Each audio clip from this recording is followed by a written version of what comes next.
Jan Price talks to the movers and shakers in the film business. The Jan Price Show, all about movies. You're listening to The Jan Price Show, and today my guest is writer-director Hisonni Johnson, and we're going to be talking about its brand new film, Takeout Girl. Welcome to the show, Hisonni. Hello there, Jan. Thanks for having me. It's nice to meet you. This is a really interesting film, and I couldn't be more timely. It just couldn't be more timely. So our audience, so they understand what Takeout Girl is all about, could you tell us the synopsis of this film? Yes, I can. Takeout Girl is the story of a 20-year-old Asian American woman who parlays her food delivery expertise into a profitable drug hustle in order to save her family restaurant and to get her mother the medical attention she needs. Okay. You definitely don't want to give up too much, do you? I mean, obviously there's a lot more to it. It's definitely a story about what it's like to grow up in areas of America where the American dream isn't really available to you. What means do you have to take to obtain some sort of upward mobility? And I love that the film is incredibly relatable. I think it's going to be one of the more relatable films people watch in 2021 or 2022 or 2023. Just watch the film.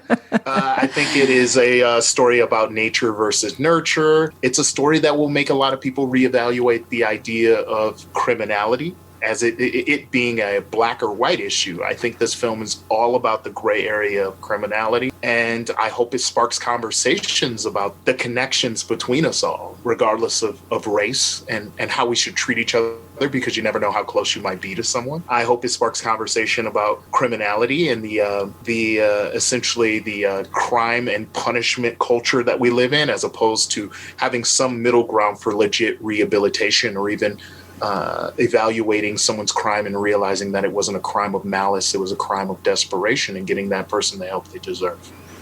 And that's, in today's era, I mean, there seems to be more of that as time goes on, as the class distinctions become more wide than they have been, it seems like, in some ways. And the upper class is, the 1% is, making all the money, and everybody else is down there, getting by or struggling. So this really puts a spotlight on that issue. What you did everything on this film. I mean, I'm looking at the opening credits, and I went, oh my God, he did this, and he did the editing, and he did the cinematography. You did everything. You wrote it, you directed it. So let's talk a little bit about that. I mean, that process for you. How was that, putting on so many different hats and making this movie, which is a very good movie, by the way, everybody. It's a very good movie. Thank you. You're welcome. That makes me feel good to hear you say that. I'm a filmmaker. I'm not really a director. Directors are more specialized. They sit in the chair. They tell the other departments what to do. I can't even imagine a world in which I would have that sort of luxury. And I'm not even sure I would want it if I had it. I feel like I become more intimately involved with the subject matter when I have my hands on a lot of different aspects of the film, such as the cinematography, the location scouting, the script writing, the casting process. Like I get to know the people and the places and the things that make up the film very intimately by the time I'm shooting it or editing it. Like it's kind of like the back of my hand. But I do have a lot of help. The film was co-written by Terra Wong, the lead actress, and it was produced by her as well. I had a co-cinematographer. His name is Alberto Triana. He also produced the film. And we had a 23-year-old producer on the film named Melissa Del Rosario, who put a lot of work into the film. And she was still in film school pulling this off. She's actually the first UNLV film student to ever have a film sold while still being a student in school. Amazing. Wow. Well, she's going to have an interesting career ahead of her, isn't she? I agree. You can't start in a better place, No. But when you have a team like that, you can kind of dip your toes into a lot of different areas without a lot of risk, because they'll catch you if you fall. That's true. It's nice. They always say you surround yourself with the best of the best, and that helps you make you look better. Let's put it that way. Much so. So that's great. Well, let's talk about Hisonni Wong, because you co-wrote this with Hisonni. And so how did this concept come up? How did you, who had the kernel of the idea to begin with? And how did you two team up? And, how did you meet too? So let's talk about all of those things. Well, Hisonni Wong wrote the first draft on her own. She came up with the premise of the film. But when she tried to get the film made with no budget, she kind of got put through the ringer in LA. And she was on the verge of shelving the project when Lauren Lee, the gentleman who played Saren, the brother in the film, realized he knew me. He knew a guy who could make a dime look like $1 and on screen make a dime look like $5. So he referred Hisonni to me. Hisonni took the initiative, invited me to dinner, and when I met her, I was interested in the premise, but I was more interested in who she was as a person. She had this interesting flavor. It was like sitting down to dinner with her was like sitting down with Don Corleone mixed with a supermodel. So your brain is kind of like, what am I dealing with right here? She had this amazing authority for a person who's barely 5'3", and like, distractingly beautiful. But at the same time, she didn't dress to be beautiful. She wore sweats. She wore the trademark hat you see in the film. And I knew that I had met someone who was so interesting that the rest of the world would find them interesting as well. Mm. So I went to work writing my draft of the film, which the biggest difference between my draft of the film and hers is that she's in it more. I knew 50% of the film was the premise and the events, but 50% of it had to be a character you couldn't help but watch. And that was her. So I infused her in, and then I started infusing a lot of myself. And that's when things really started cooking. Really interesting. So how long did it take you both to write this? I wrote my first draft in about a month, but the process of refining the script was ongoing. After that month, we cleaned up typos for about another month, and then we started to compete the script. We competed the screenplay at the Blue Cat screenplay competition, Austin Film Festival, and we put it on the blacklist, and we had some great feedback, but we knew something was missing. There was some authenticity, there was some story beats.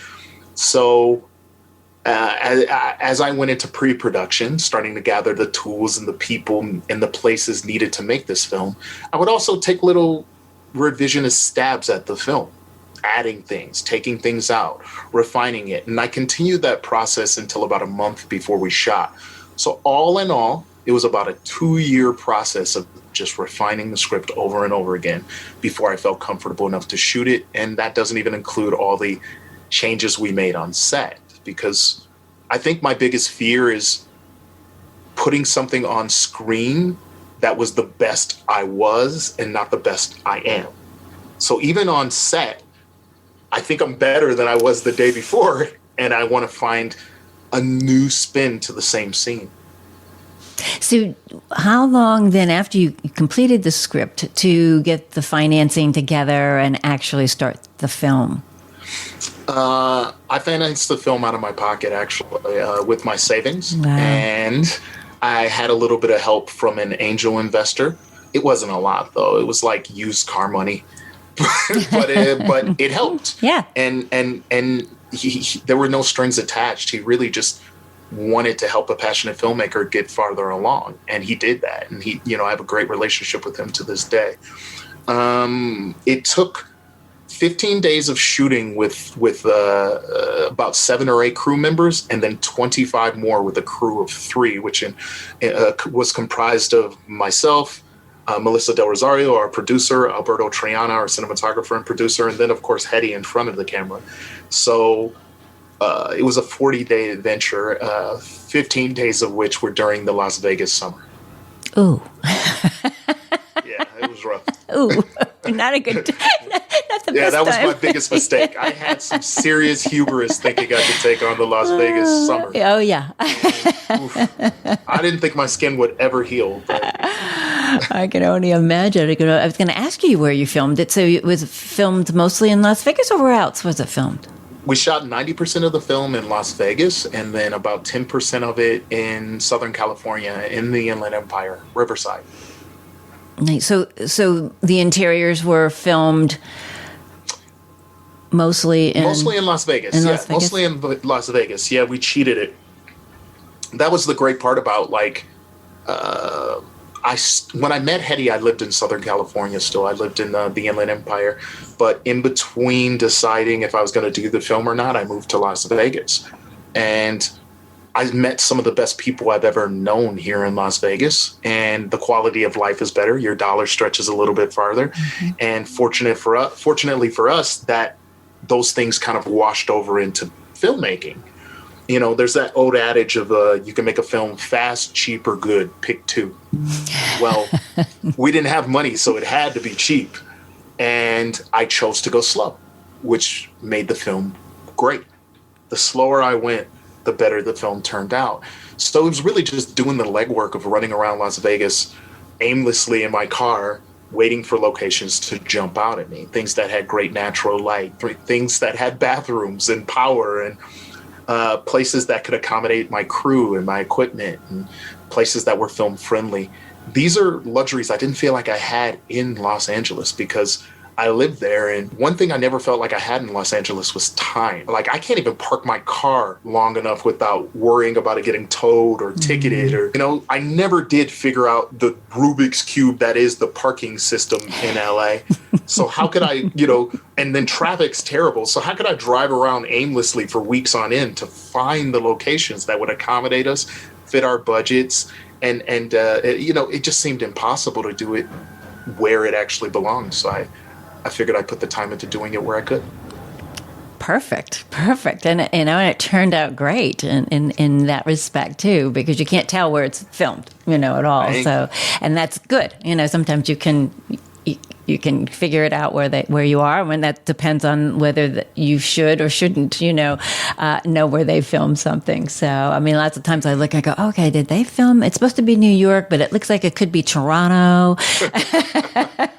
So that's great. So for you, because you've wore so many hats in this film, what's your favorite out of all of the, you said you're really not a director, but, you know, did you enjoy the process once you started directing? It's a really good question. My favorite thing to do when I was making Takeout Girl, my favorite thing to do, it shifted, I think. I think it was what I was doing the most of at the time.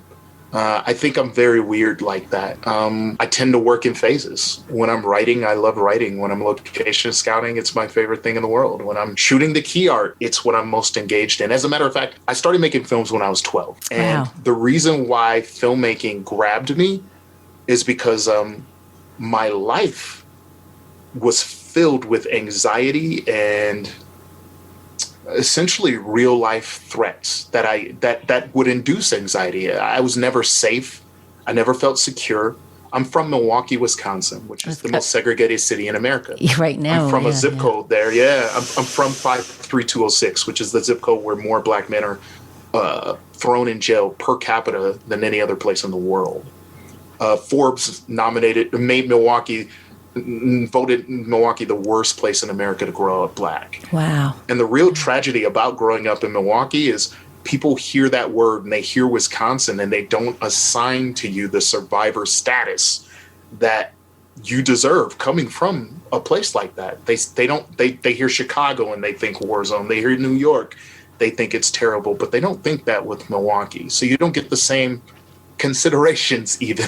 Although I think that's changed this year, Hisonni. You think it's changing? Oh, I definitely do, because so much has gone on, obviously, in Milwaukee this year, you know, with George Floyd and you know, and again, what's that, Brooklyn, was it Brooklyn Park, or what is it called? I know that Brooklyn Center, you know, just up in Waukesha, that kid went up from Illinois, and the gentleman who was shot by the cops right before that. Yeah. I mean, it's really, really bad there. And I think I was 12 years old. I picked up a camera with my friends out of boredom. We started putzing around, and then we started telling little stories. And then before you know it, it was like we started at like 1 p.m. and it was like 4 a.m. when we finished. And I just I just wanted to do more and more and more. And I realized it was because during that block of time, the filmmaking that we did required so much of my brain power and so much of my attention that I didn't have time to think about the bus ride home or the bike ride home, where I was going to have to, essentially make sure I didn't get killed on the way back. I didn't think about how we were going to eat the next day. I didn't think about if my home had flooded from it raining that day and I was going to have to, walk through water to get to my bedroom. It was just peaceful.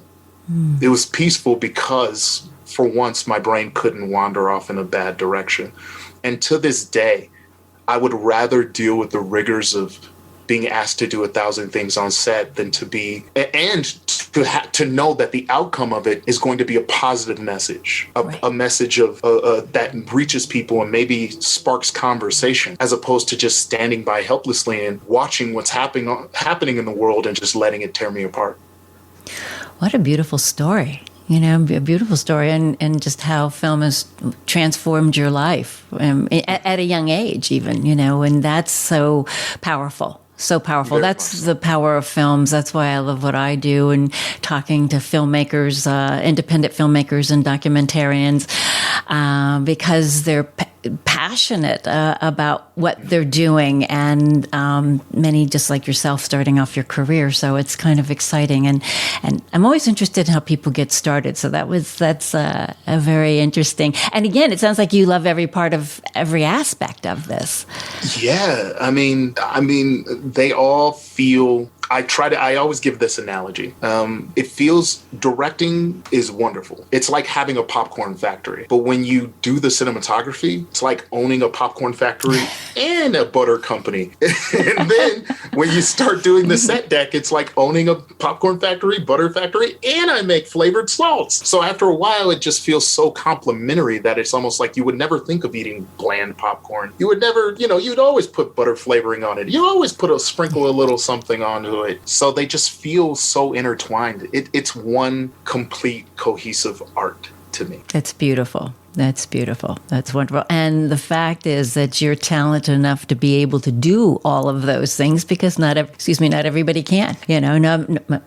People find their niche and they stick in doing that, and they don't branch out to do other things. That's why it's always interesting to see actors who branch out into directing, because they understand what that process is like. And most actors love working for another actor because they understand that. So it's it makes it interesting.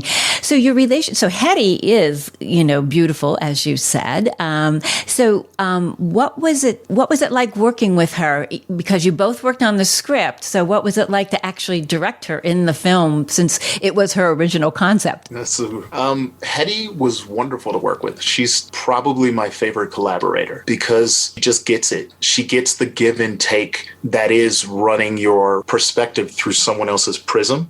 She understands the give and take that it is to run your perspective and your vision through the practical tools you have at hand. You don't have to explain these things to her. She's also incredibly supportive, and she uses the resources she has very well. Like, she uses time incredibly well. So as a producer, she's stellar. Mm-hmm. She's very low maintenance and low pressure. As an on-screen talent, it was also pretty easy because I knew what my task was. When she came to me as an actress who was essentially making her acting mixtape. You know how musicians make their mixtape and they put it out to the world, and the world tells them if they're good enough to make it or not. Exactly. This was that for her. So how dare I move on before we had it? The acting was primary, paramount, and first consideration at all times, because an actress came to me with this project. So it was a no-brainer in the approach in terms of how much time I would spend getting the right performance from her. And oftentimes I didn't have to spend very much time because she was very well prepared. But there were scenes that were challenging. And I made sure I had a patient cast and a patient crew. As a matter of fact, I went a step further. We had a nurturing cast and crew so that when Hetty, who was doing her first feature film from her first script ever, inevitably got tired or hot or whatever and couldn't do what we needed her to do at the snap of a finger, she knew we were still there for her. She knew she was in a safe environment where she could recover and then give it to us a couple takes later or a couple minutes later, or we could take 5 or 10 or take lunch. So the film really did revolve around the performances from a production standpoint. That is, and again, it's so important to create that safe space when you're doing a film. I mean, I've talked about this before, but that's when you get your best performances, when actors feel this is safe. It's safe for me to play full out and give parts of myself that I never thought I could give to someone on screen. Because you are bearing your soul as an actor or an actress. You are bearing your soul, depending on the role. It depends, obviously, and very often. But I studied acting. That's why I understand that part of it. But you hear about other directors and you hear horror stories, how they've just awful to work for. And it makes it very difficult. And now we're hearing that more and more too, because I don't think people in the world anymore are going to be willing to accept that kind of behavior going forward, for sure. What's the message you want people to take from this film? There's 2 of them, I think, and they're of equal importance to me. I want people to see someone who is opposite of them physically and still be concerned that there may be a connection between myself and that person who looks so different than me that I haven't quite found yet. That's a big part of the film Takeout Girl. That's thematically a big part, and like literally a big part of the film is discovering your connections to other people, the key word being other. And the other thing I want people to take from it is a new perspective on the idea of criminality. The idea that criminality is as simple as black and white. You did something wrong, therefore you deserve punishment. I come from a place where I remember Hillary Clinton calling me and the people in my neighborhood super predators, and then everybody disappeared. All the young thugs that were on the corner destroying the community disappeared. But what they didn't know when they took those people was they were taking a major part of our ecosystem. Those young boys who were figuring out a way, not saying they figured it out the right way, but they were a critical part of some of these single moms being paid to get the air conditioner fixed. They took care of that. These kids whose parents couldn't afford to send them on field trips, they took care of that. Those parents who were either going to go to bread lines and come home with halfway moldy bread for their kids to eat. These young boys who had a little bit of extra cash were the reason why people got to eat better. And then they were just snatched away and things got worse. Oh. They got worse. And I think Takeout Girl mirrors that situation where, mirrors that situation. And I think we need to reevaluate the motivation behind some of the criminal acts that happen. And we also need to reevaluate what we consider criminal as well, because, we're bailing out some of the biggest criminals in the history of the world right now, completely repercussion free. And then you take some young kid who was arrested at 18 for marijuana who's probably still in jail. Which makes no sense at all. Which makes no sense whatsoever. No, it just doesn't. And some of these kids can be one of the biggest things I love about Terra is that if she was pointed in another direction, she would have went on to probably become one of the greatest people who ever graced the Wall Street, because she had that sort of savvy and that sort of talent. But because that avenue wasn't available to her, the whole world misses out on what she can contribute. And my neighborhood, her neighborhood she grew up in real life, is full of that kind of talent, and it's all just being thrown in jail and dismissed because, again, the American dream is not available to us. Hisonni, I love talking with you. Unfortunately, our time is up. Where can people see Takeout Girl? You can see Takeout Girl May 18th on iTunes, Apple, iTunes, Xbox, PlayStation, all VOD platforms, DirecTV. And if you want to keep up with the news for Takeout Girl, you can find us at Takeout Girl Feature Film on Facebook and Instagram. And you can find me at Hisonni J on Instagram. Wonderful, wonderful, Hisonni. Well, thank you so much. I wish you much success with this film. It's been a pleasure interviewing you. It's a wonderful film. Everybody seek out Takeout Girl. If you've missed any of the Jan Price shows all about movies, you can go to my website, thejanpriceshow.com, where all the shows are archived. You can also go to the iHeart Podcast Network, Spotify, Google Play, wherever you listen to your favorite podcast. Thank you for listening. Jan Price talks to the movers and shakers in the film business. The Jan Price Show, all about movies.